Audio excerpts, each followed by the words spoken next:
In view of unprecedented socio-economic and political developments taking place in a nation tantamounting to severe churning process, I have recently penned an article entitled India Under Purgatory.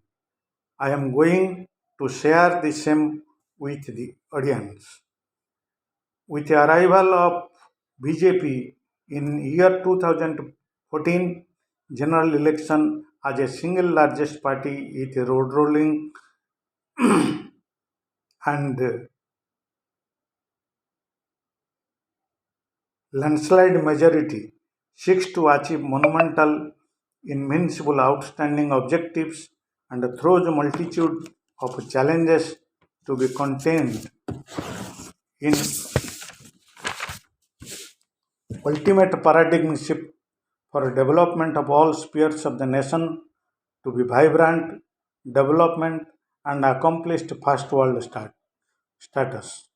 First and foremost political accomplishment is the decimation of Rainbow Coalition, which was firmly entrenched and taking heavy toll of nation in every sphere on a daily basis. It is the duty of BJP in the greatest interest of the system that this coalition politics do receive a complete burial. This being the hardest politic task needs hardest rational effort, and since electoral politics is a dynamic, any other political outfit aspiring to come to power must outwit it in merit, not resort to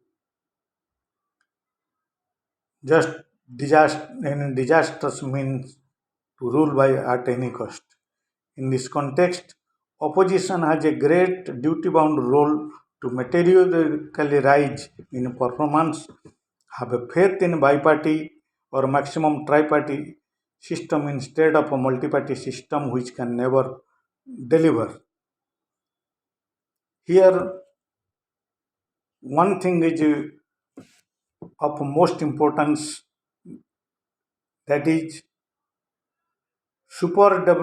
democratic developed nations are United States of America and UK. Their only biparty system. I think for this reason the development is so much possible. India has a multi-party system. Outrightly it may not be able to switch over to this to biparty system, but must think in a long-term basis as to what can be done in greatest interest of the development of the nation. The absolute credit for a resurrection of a single party majority goes to towering leadership of Narendra Modi. Any dereliction from therefrom will be seized as immediate initiative by opposition. Annexation of Jammu and Kashmir into integral India, abrogation of unacceptable Article 370 is an achievement beyond reckoning. Abolition of obnoxious triple talaq is simply containment of an insanity.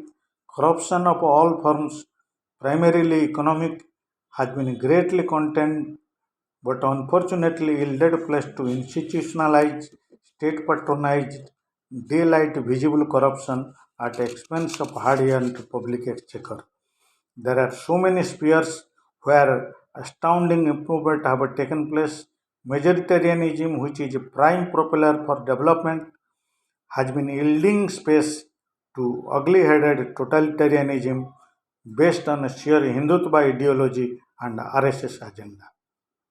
Almost all institutions on which parliamentary democracy stands have been put on notice to act according to power that be, not in accordance with the law of the land. Modi ji is acting as a Hindu emperor instead of a democratic leader.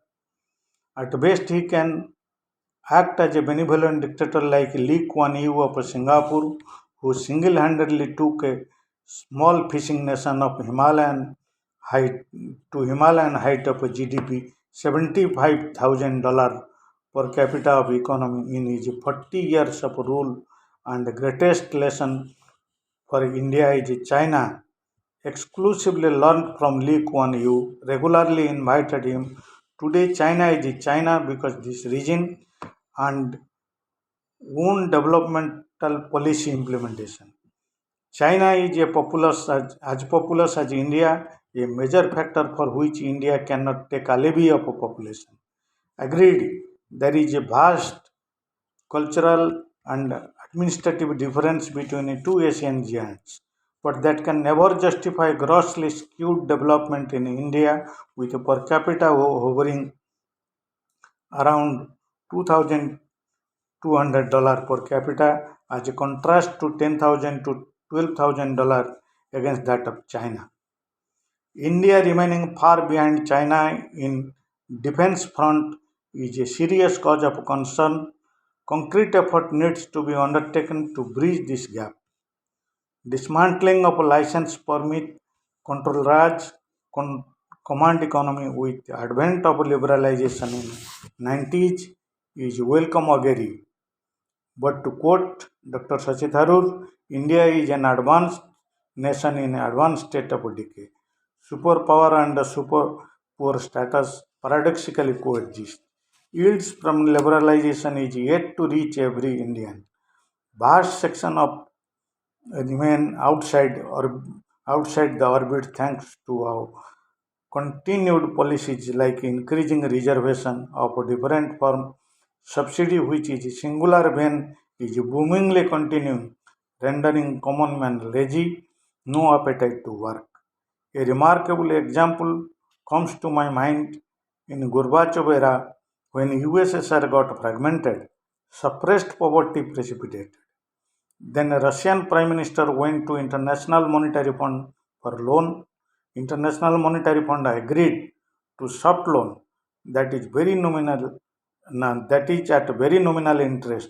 But the leader said that he wanted loan with compound interest so that he can make his people work hard, develop the nation, repay the borrowed amount.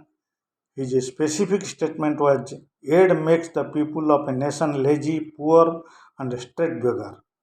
Instead of learning, we are across the party divide perpetuating, enhancing these squarely development arresting policies.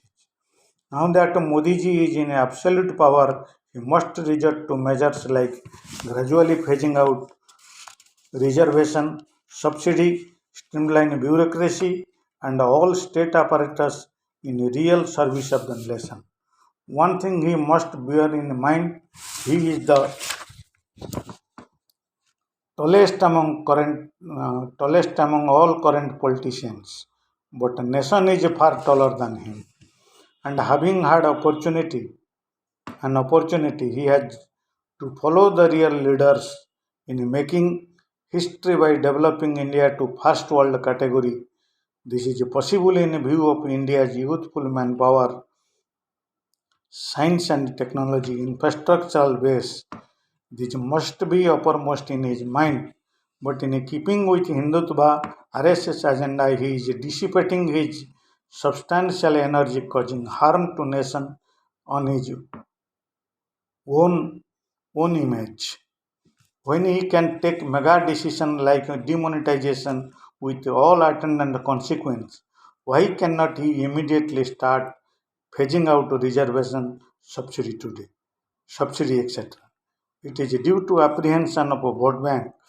If so, whatever be the magnitude of a development, it is bound to fall far short of its due beyond imagination. Manipur is on flame, whatever be the reason, since more than 3 months. But Prime Minister Modi ji has kept his mouth shut. In Parliament, when he spoke under no confidence motion, he told that he had delegated Home Minister to deal with the situation and hold meeting with the opposition. But my contention is that when a sector A section of the country is in flames since more than 3 to 4 months.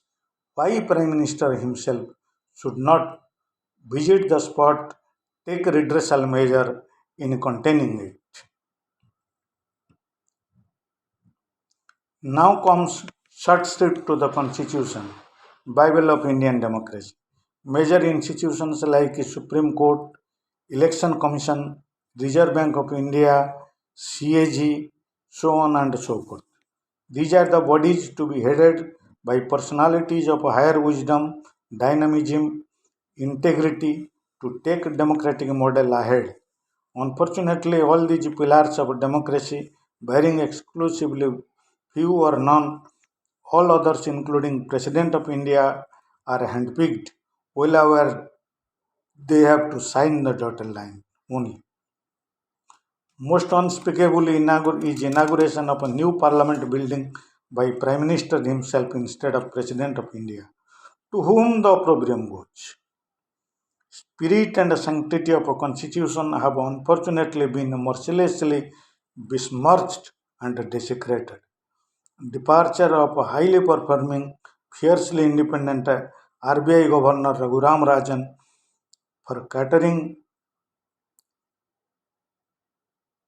to self-dominance self-dominance is a flashpoint. Scholars, press, critics are being decisively subordinated, silenced. Personalities like Pranay Rai, Pratap Bhanu Mehta, all jewel in crown of the nation, have been thrown gay abandoned. Where presidency is at a complete discount, what to say about others? On the last 29th June 23, there was a major global hybrid conference, United States Leadership Global Alliance, to which I was invited. The event was kick-started by Nicholas Burns, US Ambassador to China, and ended by Ukraine Ambassador to US. Total attendance was 1,60,000 and physically present were 500 top leaders, officials. Diplomatic effort to contain China was a major plank of discussion with other discussions like food and farmland security in between. Lectures and discussions lasted for about 3 hours. Chinese supremacy has assumed so threatening proposition that this conference is being shortly repeated. Chinese representative was firmly in a saddle, stoutly defending each and every policy China is adopting and implementing in larger interest. In year 2000, US share of world trade was around 80%. In 2023, it has dwindled to 30% with China marching unbridled at 70%. As it appears, as it appears much that USA may align India towards Chinese containment, it seems far from reality. Last state visit of Modi ji to USA is an example. Anyway, circumstances have allied India with the superpower USA. It should reap maximum possible dividend. India is not Pakistan, China is not USSR, USA is USA. So alignment will work against this international axis. Another disturbing development has recently taken place. Chinese Supremo Xi Jinping has said regarding Pakistan that international roadmap may be landscape may be changed, but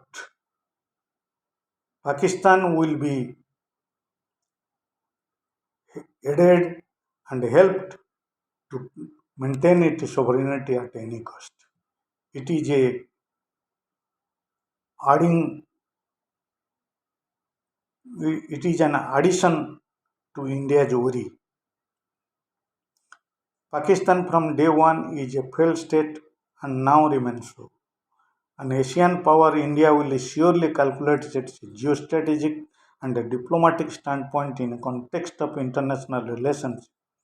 In view of Hindutva agenda like a love jihad, cow vigilant dimension so much so that even Barack Obama, once a friend of India and more of Modi, told CNN journalist Christian Amanpour that US President Joe Biden must raise all these anti-minority and all other issues with the visiting Prime Minister Modi ji.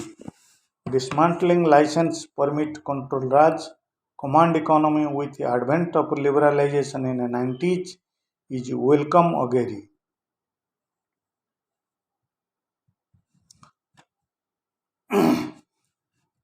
During his visit to United States, Modi ji was forced to face press.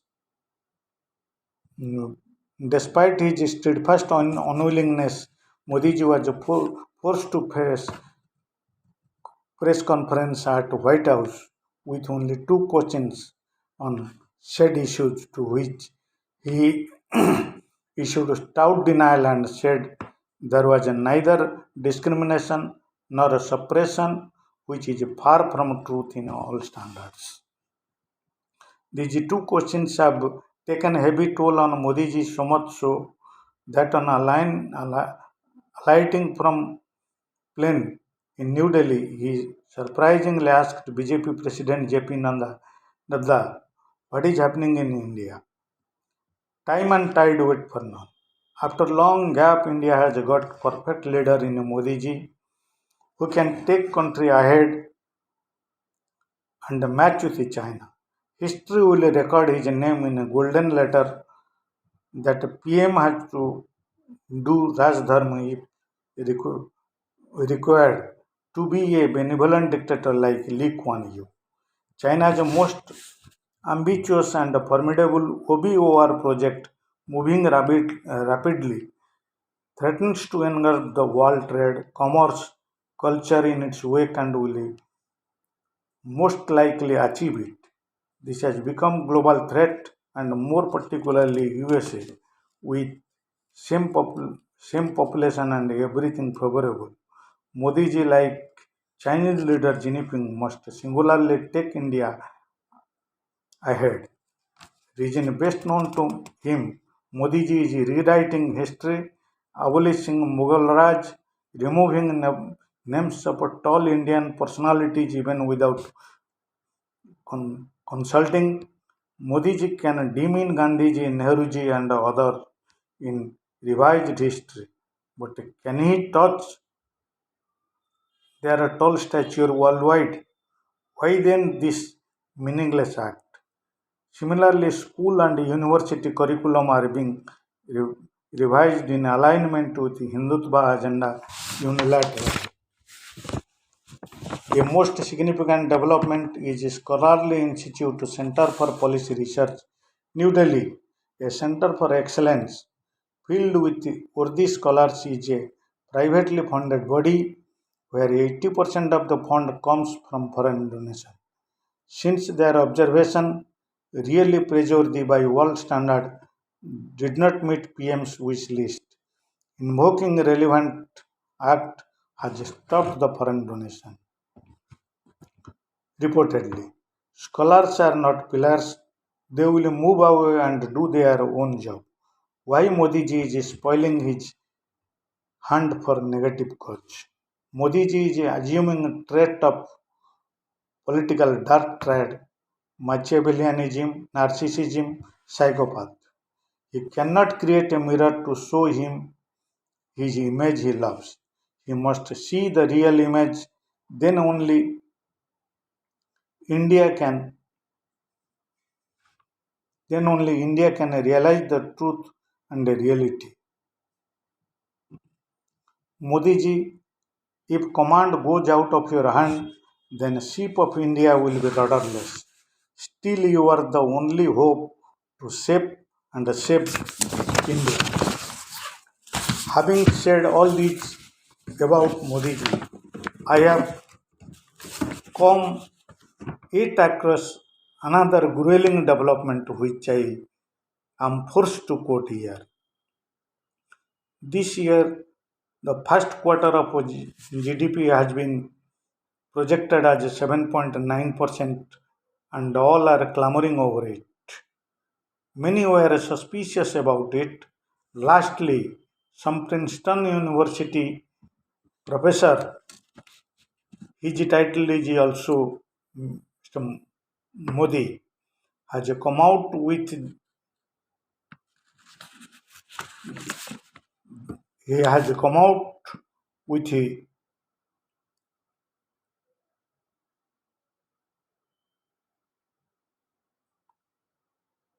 mind-boggling fact that whereas production has gone up by 7.8%, purchase has gone down by 1.4%, thus rendering the total GDP at 4.5%. That is Hindu rate of growth. That is what Raghuram Rajan has said many times. And when this 7.9% GDP was projected, many in India, including top media barons, have asked for Raghuram Rajan to resign from his position without going into detail. These are unfortunate developments taking place, Modi ji, in your era in India. It is your duty to streamline these and see that the nation takes the path of development. That is the final outcome of all the efforts that ruling party, opposition, and whole nation is taking. Thank you.